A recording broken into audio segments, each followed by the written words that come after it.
Over the last couple of years, I've fallen in love with pretzel rolls. It only makes sense since I love pretzels and I love rolls. You know, you don't get a body like this by eating lettuce wraps.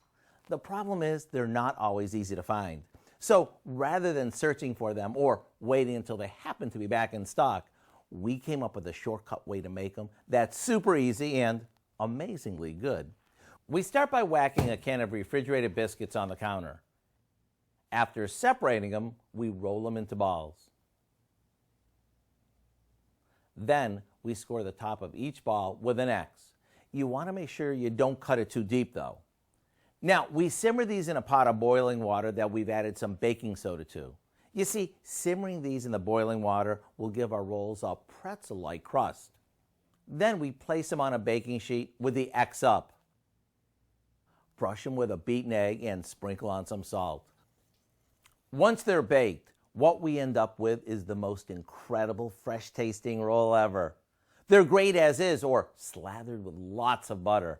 You can even use them to make a tasty Bavarian-style sandwich. To get the recipe for our homemade pretzel rolls, all you have to do is visit our website.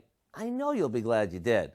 I'm Howard with Kelly in the Mr. Food Test Kitchen, where today we found a better than store-bought way for you to say, ooh, it's so good.